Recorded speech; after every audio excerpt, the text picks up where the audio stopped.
ও মজলুম মানুষগুলা যারা জুলুম করছে, হক নষ্ট করছে, এরারে তার আমলের খাতা থেকে আল্লাহ নেকি দিতে থাকবা, দিতে দিতে দেখা যাইব আরো নেকি মানুষে তার কাছে পায় বহুত বাকি।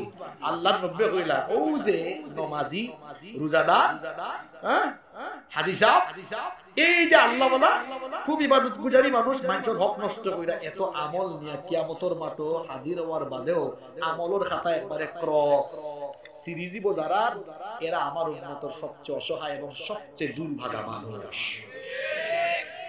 আর ওয়াজ লাগে এই হাদিসের মতে, এক ওয়াজ তো যথেষ্ট। এই হাদিস বুঝলে মিয়া আপনার জীবন বদলে যাবে হতা।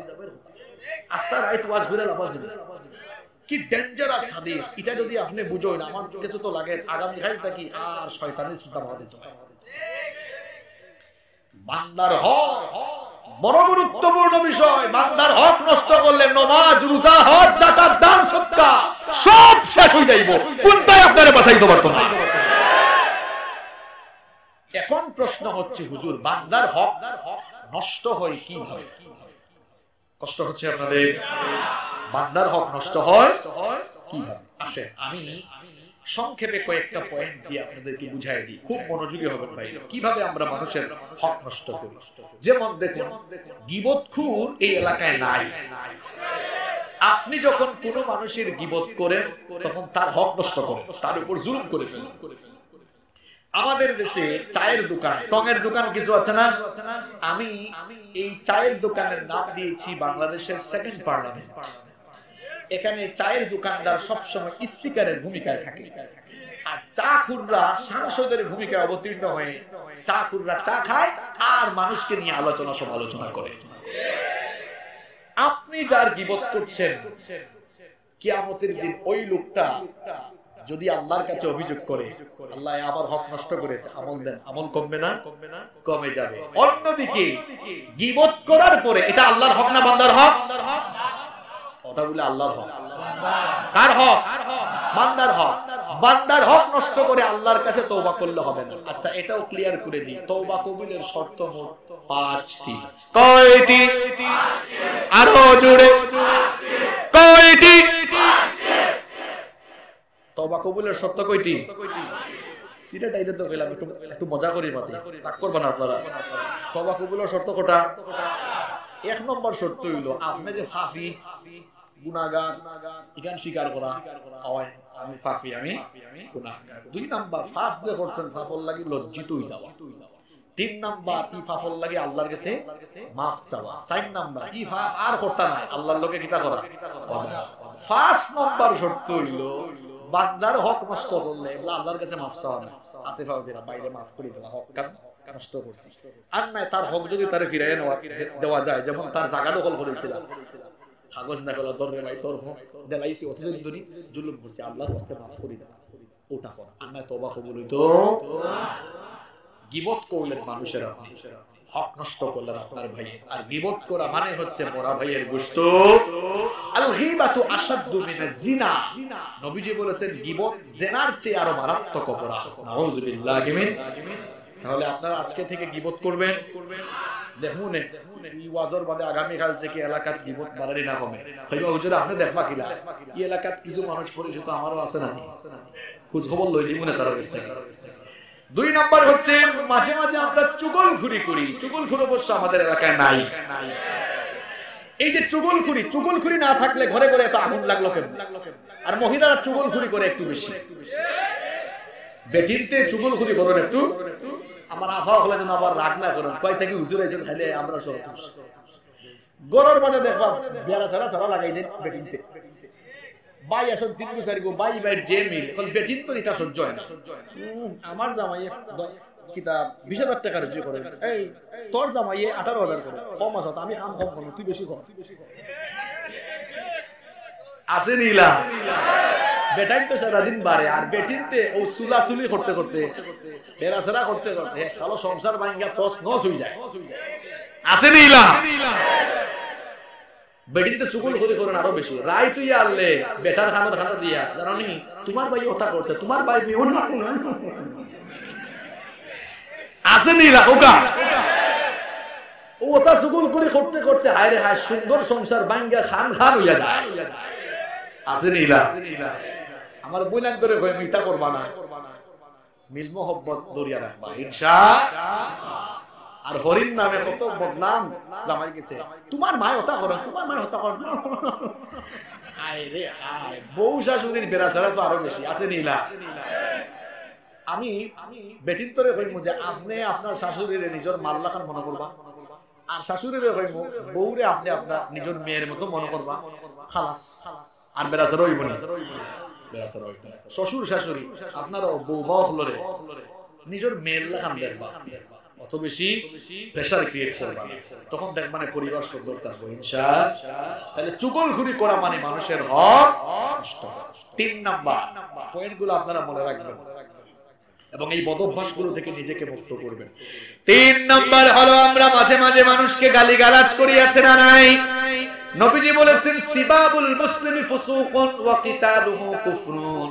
কোন মুসলমানকে গালিগালাজ করা হলো ফাসিকি এবং তাকে অন্যায়ভাবে হত্যা করা হলো কুফরি এবার বলেন তো উপরের দিকে থুতু মারলে মানুষের উপর পড়ে না নিজের উপর পড়ে নবীজিও বলেছেন যখন কোন লোক গালি দেয় যেই লোকটা গালি দেয় গালিটা তার উপরে আগে বর্তায় কই দিলা অমুকর গরুর উপর আসলে আমি কত সুন্দর গালি এই গালিটা আগে খারুফে আইছে মাথুকা হারুফে গালি দিবা গালি দিলে তার হক নষ্ট হবে এরপরে দেখবেন আমরা অনেক সময় মানুষকে নিয়ে ঠাট্টা উপহাস তুচ্ছ তাচ্ছিল্য করি কোন একজন লোক একটু বুকা সুকা সহজ সরল টাইপের দেখলে বলি তারে কিরে আবুল কিরে মফিস এ মফিস কি তারে আবুল আসেনি লোকটা একটু মোটা কয় কিরে মটকা কইবে মটকা একটু চিকন ছয় হই দেখো সিগনাল কোন সিগনাল আইছে ইতা আছে না হোকা আল্লাহ কোরআনে নিষেধ করেছেন সূরা হুজুরাতের ভিতরে লা ইয়াসখার কওমুন আসরানি মিন কওমিন কোন কওমকে যেন ঠাট্টা উপহাস তুচ্ছতা ছিল না করে এরপরে আমরা মানুষের হক নষ্ট করে কিভাবে দেখেন আমরা অনেকের নাম বিকৃত করে ডাকি আল্লাহ কোরআনে বলেছেন ওয়ালা তানাবাজু বিল আলকাব বিসাল ইসমুল ফুসুক বাদাল ঈমান আল্লাহ তাআলা বলছেন খবরদার মানুষের নাম বিকৃত করে দেখো না এটা অভ্যাস আছে তার বাপের নাম রাখেন জামালউদ্দিন কইবে জামাইল্লা কামাইল্লা সালামিয়া আসেনি এই নাম আপনি বেঙ্গাইয়া ডাকলা তার হক নষ্ট করলা আরে হকুল ইবাদর ওয়াজ বেশি বেশি ওয়াজ করে এই হকুল ইবাদ নষ্ট কইরা মাইন্ডসে তার জীবনটা একবারে নষ্ট করে ফেলা আমল নামারে বরবাদ করে ফেলাইছে নিজের অন্তরে খালা বানাইছে জঙ্গল লাগে করাছে ও জঙ্গল আজকে ছুটাই দেব আল্লাহ আপনারে হেদায়েত দাও হক হকের কথা কি আর বলবো ঘরের হকই তো আমরা নষ্ট করে অনেকে আছে নিজের বিবির হক নষ্ট করে এরকম আছে না নাই কিভাবে নিজের বিবির হক নষ্ট করে অনেকে আছে তার ওয়াইফকে ঠিকমতো টাইম দেয় না নিজের ওয়াইফের সাথে সুন্দর করে কথা বলে না মৌলভীবাজার টাউনের শপিং মলে দোকান আছে দোকানের ভেতরে যখন আপুরা আসে ভাবিরা আসে কেনার জন্য কয় আপু ভাবি খালা আসেন সুন্দর সুন্দর ড্রেস আছে আপুদের সাথে কি সুন্দর আচরণ বউ আপনাকে ভালোবেসে দুপুরবেলা ফোন করেছে খেয়েছেন কিনা ফোন দিয়ে বলল তুমি কি খেয়েছো তুমি খাইছো নি বললো গে মাত্র খাটা সল্লা আর আফা হলো আফা আউকা যে সুন্দর সুন্দর ড্রেস মানাইবো আউকা আউকা এখন আফার লগে অত সুন্দর মাত আর বাবির লগে ইলা মাত খাটাস আছে নিলা খালি বাই হলোর দুইতে লাভ নাই কিছু বাবিও হলো আছে বাই গেছেন কি বাইরে অফিসে আসেন বা ব্যবসা বাণিজ্য এখন মাদানে ফোন দিছেন দেখিতেন আমার বউয়ে খাইছেন ফোন এটা দিলা খাইছো নি তুমি কি লাগাইতাম বানাইছো না তোমার ঘরের বান্দি আমারে আস্থা দিন খালি সব গাছ মানে কোন সুন্দর ভাষায় মাতুর ফোন রাখার বাদে আইছেন লাগাবাড়ির আব্দুর রহিম ভাই বাড়িতে আসেননি আব্দুল সালাম ভাই ভিতরে থাকি না রে আব্দুল রহিম ভাই আমি আছি এখন ভাষা গরম না নরম মাথুকা আর আল্লাহ কোরআনে কইরা যে নারী হল পরপুরুষের সাথে আকর্ষণীয় নরম কণ্ঠে কথা কইও না আদেশ থাকা কিতাবা আফা জামাইল লগে দেখি সুন্দর করে মাতলা না আর আব্দুল রহিমের লগে কত সুন্দর করে মাত করে আছে নিলা কিছু বেটিন তো ইলা আসন জামাইর সামনে খামলা বেটিন লাগান থাকে আর গোট থাকি বাড়াইবার সময় আস্কারা মাস্কারা লিপস্টিক লাগাইয়া পালাইলে ভালো যে বেটে গোট থাকি বাড়াইবার সময় অত হাজ্জাবার হয় অত সাজগুজ করার মানে হইতে হইছে বেটাইন ধরে নিজের সৌন্দর্য দেখারি না আপনি স্মার্ট হইতে হইলে নিজের হাজবেন্ডের সামনে নিজের হাজবেন্ডের সামনে দিকে খামলা বেটিন তো লাগান খামলা বেটিন তো লাগান আপনারও মাঝে অভ্যাস আছে বউর সামনে যেটা লাগান আর বারে বাড়িবার সময় আরে বাপ বাপ সে শার্পের শ্যাম্পু লাগাই ইলা নিজের স্ত্রীর সামনেও আপনারা পরিষ্কার পরিচ্ছন্ন পরিপাটি থাকবেন ইনশাআল্লাহ বিবির হক নষ্ট করবেন না হক হকের কথা কি বলবো বাংলাদেশের বিভিন্ন জায়গায় গেলে বাবারা আমাদেরকে ধরে হুজুর আমরা ফুয়াফুরিনতে আমরা কথা বলেন না একটু আজকে মা বাবার খেদমতের ওয়াজ করে যাইবা তো আমিও কই মা বাবার খেদমতের ওয়াজ এই দেশে বহুত হইছে অঙ্কুর সন্তান কিরা লালন পালন করা লাগে ও ওয়াজ বাংলাদেশে বেশি ওয়াজ দরকার এখানে এক ব্যাককল বুঝেন আপনারা না আপনারা এলাকাত বেকুব হয় ব্যাককল আচ্ছা এক ব্যাককল হে গাছ লাগাইছে গাছ না লাগাইয়া বই রইছে ফলর আশা করে ও বেকুব ব্যাককল ফল ফাইতে হইলে তো আগে গাছ লাগাইতে লাগবে এর বাদে পানি দেওয়া লাগবে এটা পরিচর্যা করা লাগবে তার বাদে না গাছে ফল দিবে গাছ না লাগাইয়া ফলর আশা করা যেমন বুকামি ঠিক তেমনি সন্তানের হক বালাইল্লাই আদায় না কইরা এই সন্তানের কাছ থেকে খেদমতর আশা করা অতটা বুকামি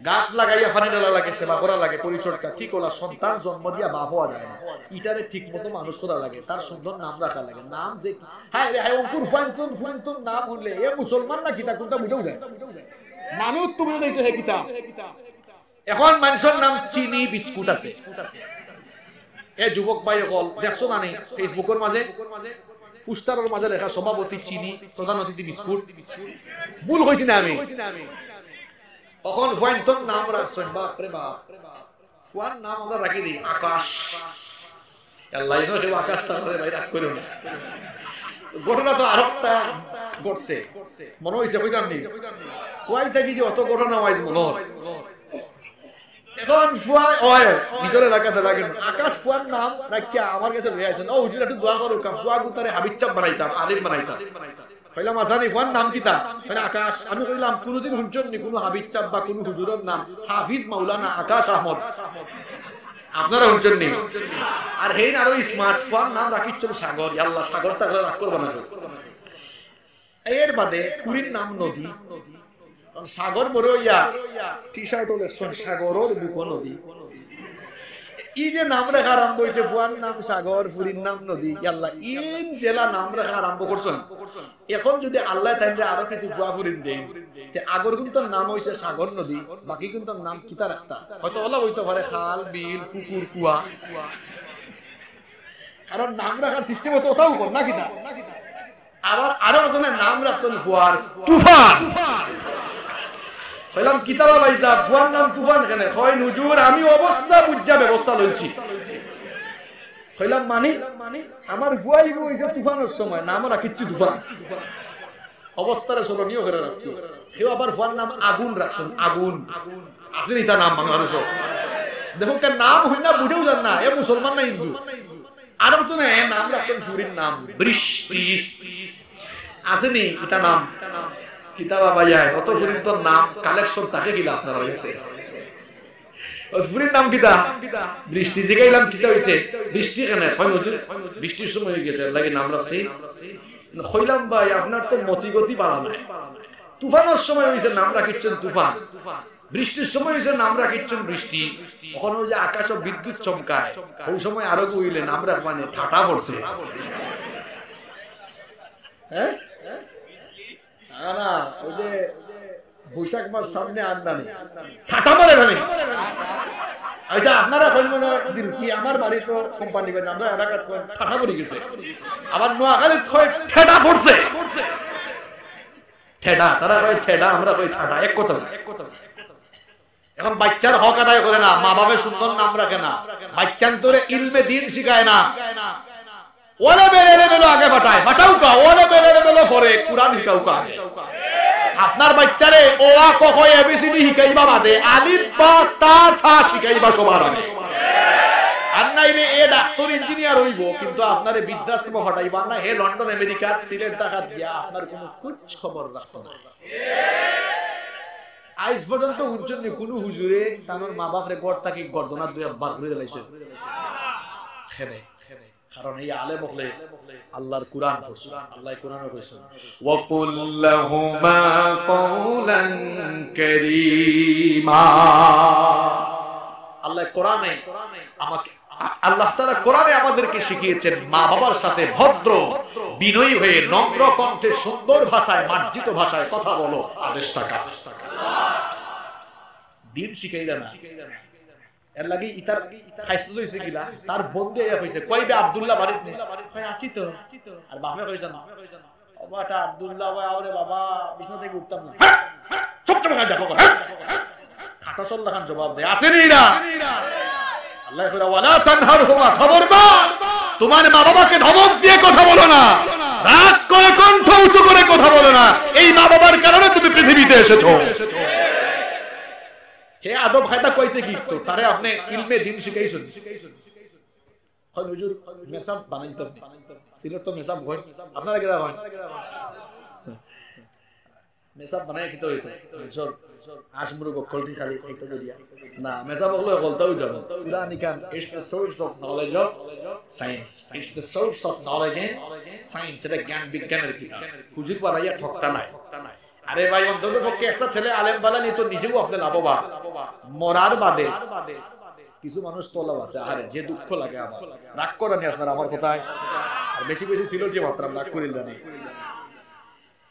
মাঝে মাঝে এমন কিছু ঘটনা ঘটে, কিছু যুবক হলে এখন হুজুর আমার আব্বা মারা গেছে, এখন জানাজান নামাজ কিলা পড়তাম এই দোকান, আমরা সিলেট কম হইলো অন্যান্য এলাকা আছে, আমরা তো সারা দেশে যাই আছে নিলা তার হুয়ারে হে জানাজান নামাজ লিখে গেছে ঠিকই তো গেরা হে তো নিজেও উস্তা খাইয়া একটা দিন ফসমেদি পড়ছে তার হুয়াই উত্তর গিলাই নিজের হুয়ারে এমন বানায় যাও যে হে যেন নামাজটা অন্তত সুন্দর করে পড়তে পারে, কুরআনটা শুদ্ধ করে পড়তে পারে। আপনি মারা যাওয়ার বাদে হে যেন ইমামতি করে হোক আছে না, আপনি মরার বাদে একজন হুজুরে নামাজের ইমামতি করলে হুজুরের ভিতরে যে আবেগ আইব আর আপনার হুয়ার ভিতরে সমান আবেগ আইব না। আমার আব্বা জানাজার নামাজের ইমামতি আমি করছি, আমি তো মাস্টার্স শেষ করছি আরো 5 বছর আগে পড়াশোনা শেষ করছি, তা আমি তখন আলিম পড়তাম। আমার আব্বা মারা গেল, আমার আব্বার ওসিয়ত আছে আমি যেন জানাজা করি, ইকার আমি কইরাম কেন আপনারা উৎসাহিত করবার লাগে। আমি যখন আমার আব্বার জানাজার নামাজ ইমামতি করলাম তখন আমার ভিতরে এমন আবেগ কাজ করছে, নিজের বাপ তো আর এই বাবাই জন্ম দিয়া এই বাবাই আসলে পড়াশোনা মানে আতদরি স্কুল ও মাদ্রাসার বক্তব্য দিয়েছে এই বাবার সামনে প্রত্যেকটা তাকবীর দেওয়ার সময় কলজাটা মুচুর দিয়ে এবং চৌকিতে তো আপনি পানি ভাইয়া মারা অন্য কোন হুজুরে লীলা হইল ওটা হইল জীবনের সফলতা, যা আপনি মারা যাওয়ার বাদে আমার মা হলেও কইরা আমার বাবা হলেও কইলাম বাবাও হল সন্তানরে ওলা বানায় যাও কা যে মরার বাদে আপনার সন্তানের যেন আপনার জানাজার ইমামতি পারবেন ইনশাআল্লাহ। আপনারা তো ভাগ্যবান এলাকার যে সুন্দর মাদ্রাসা করছেন, এখন মাদ্রাসা পড়াইলে সন্তানরা করে লস আছে নি এত দাখিল আলিম পড়িয়া আও দেখো কা আমি তো আপনার এলাকার ফুয়া ইনো যারা চাচাও কল আসেন আমি তো আপনার ফুয়াল লাগান বা আর ভাই ওকল যারা আসেন আমি আপনার ভাই, সবচেয়ে বড় পরিচয় আমি তো সিলেটি মানুষ, আমি তো স্কুলও পড়ছি পয়লা এর বাদে মাদ্রাসা পড়ছি আবার বিশ্ববিদ্যালয়ে পড়ছি ভার্সিটিতে পড়ছি স্কুল মাদ্রাসা ইউনিভার্সিটি সব তা পড়ছি লস হইছে এইভাবে সন্তান আপনারা বানাউকা মাদ্রাসার দেউকা দাখিল আলিম সায়েন্সে পড়াইয়া আসলো ডাক্তার বানাউকা দেখবেন এগো আদর্শবান ডাক্তার হইব ইনশাআল্লাহ। আমরা লোকে মাদ্রাসাত পড়ি আমরা অনেক বন্ধু হল অ্যাডভোকেট হইছে, কেউ এখন বার এক ল করার লাগে লন্ডন গেছে ব্যারিস্টার হল, কেউ ডাক্তার হইছে মাদ্রাসাত পড়ে সপ্তাহ আওয়াজ জানেন। আর এখন শিক্ষা ব্যবস্থা কিন্তু বড় অন্তত হওয়া যায় না এখন ধর্ম শিক্ষা আসেনি, বোর্ড পরীক্ষা থাকি বাকি। আর আমি মাঝে মাঝে চিন্তা করি আপনার বয়স কিন্তু যারা 30 বছরের উপরে আপনারা মাতবা বাকিরা একটু তুরা 1 মিনিট চুপ হোক যাই। আমরার বয়স যখন 17-18 হইছিল, আমরা কলেজে গিয়া বা দাখিল আলিম বা এসএসসি টিসি গিয়া যেটা বুঝছি, অঙ্কুর হুরুর হুরু টানতে 6-7 ওটা কথা বুঝি না। আমি চিন্তা করলাম আমি কম বয়সে ইটা ফাঁকলা কিলা, কত ফাঁকান ফাঁকছে কিনা, চুকাইয়া কারণ পাইছি দুইটা মাতুকা খটা।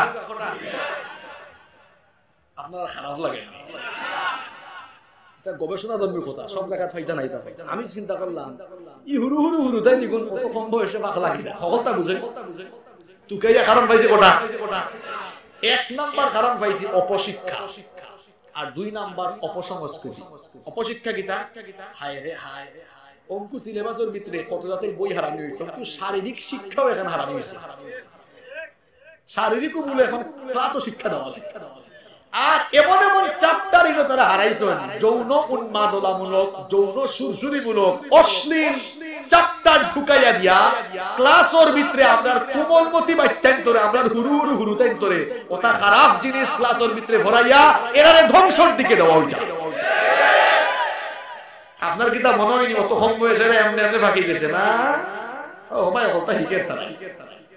আর প্র্যাকটিক্যালি আমলও কথা বুঝছেন নি, আকলমান লোক করে তো তুরা ইশারা মারলে।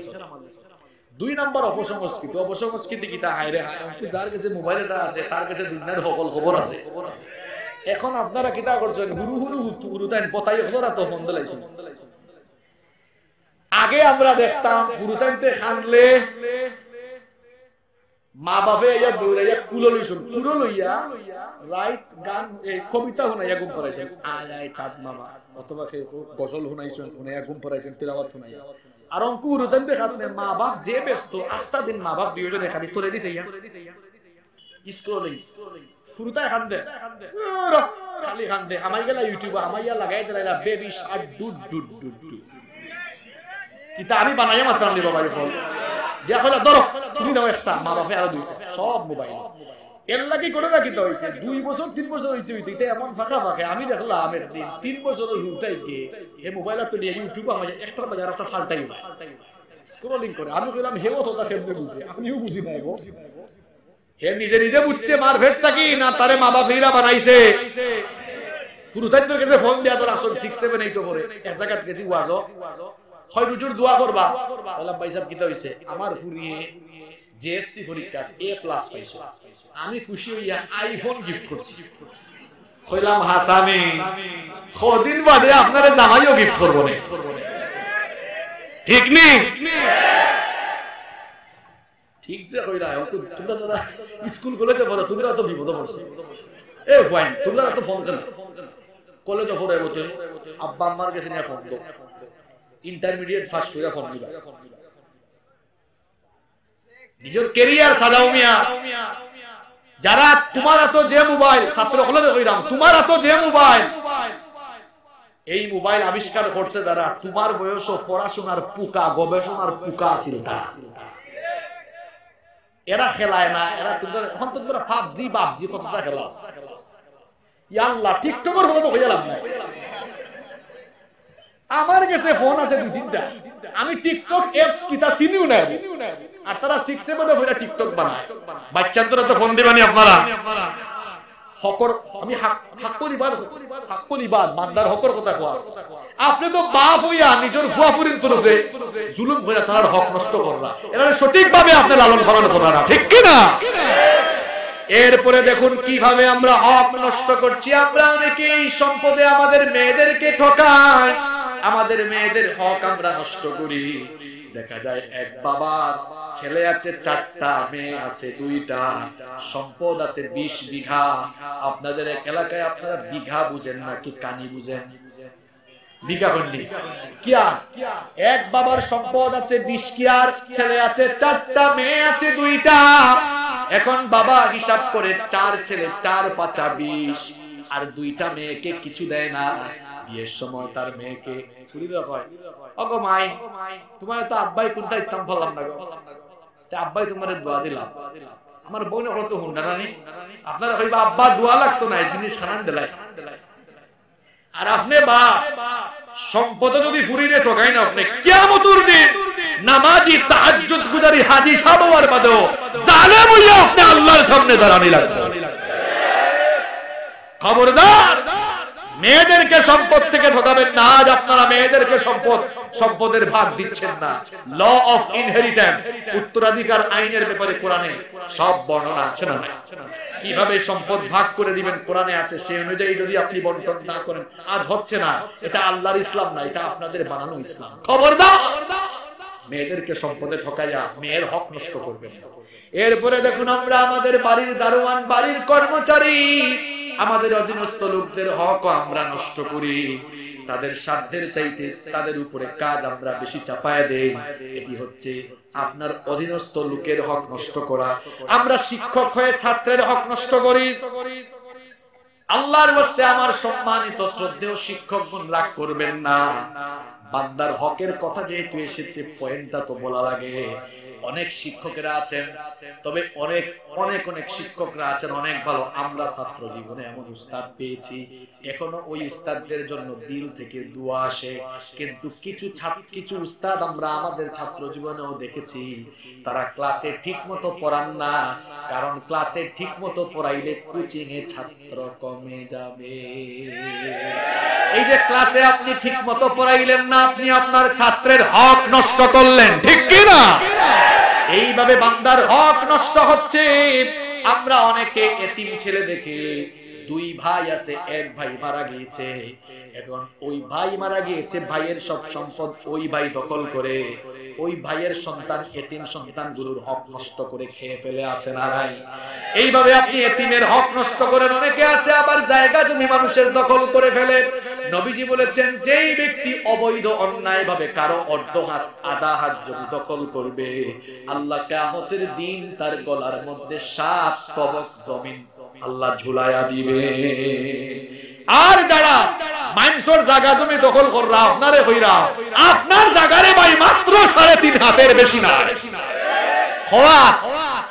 আপনার লাগান কত জায়গাওয়ালা মানুষ 3.5 ভিতরে ঘুমাইছে।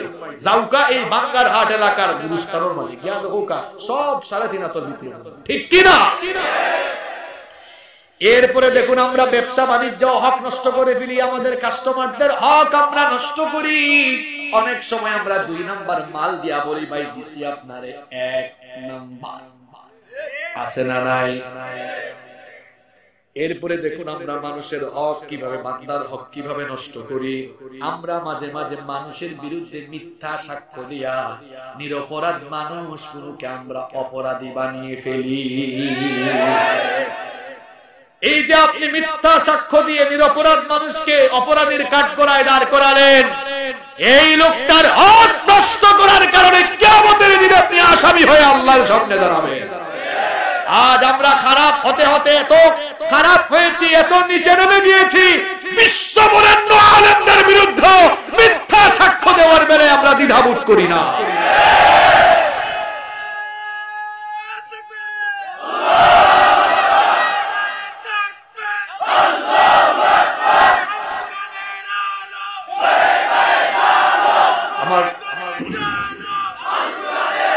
এরপরে হক কিভাবে নষ্ট হয় দেখেন।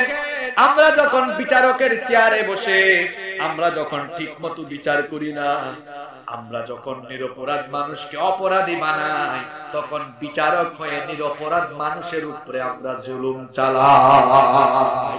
আর যেখানে কোরআন দিয়ে বিচার ফয়সালা হয় না, সেখানে মানুষ সঠিক বিচার পায় না। বিচারের বাণী সেখানে নীরবে নিভৃতে কেঁদে মরে। কোরআন দিয়ে যদি বিচার ফয়সালা না হয়, তাহলে দেখবেন বেশ্যা নারীরা ই চিহ্ন দেখিয়ে জেলখানা থেকে চলে যাবে, আর কোরআনের দায়ীদেরকে জেলখানার ভেতরে রাখা হবে। এটা সেই সমাজের চিত্র যে সমাজে কোরআন দিয়ে বিচার হয় না। মজা বুঝবেন, আপনিও মরবেন, তারাও মরবে। এই যে নিরপরাধ মানুষটাকে তার বউ থেকে, বাচ্চা থেকে, পরিবার থেকে আপনি বছরের পর বছর দূরে রাখলেন, তার হক নষ্ট করলেন, কড়াই গন্ডা একেবারে পই পই করে আল্লাহর কাছে হিসাব দেওয়া লাগবে। কি মনে করছে এমনি এমনি ছুটে যাবে? বান্দার হকের ওয়াজ এগুলো। বান্দার হক বড় ডেঞ্জারাস জিনিস। বান্দার হক নষ্ট করেছে, নিজের পায়ে নিজেই কুড়াল মারছে। এরপরে বান্দার হক মানুষ তখন বেশি নষ্ট করে যখন মানুষ ক্ষমতা পেয়ে, যখন মানুষ দিশেহারা হয়ে যায়। যেমন পৃথিবীতে এমন কুখ্যাত অনেক স্বৈরাচারী ছিল, নমরুদ।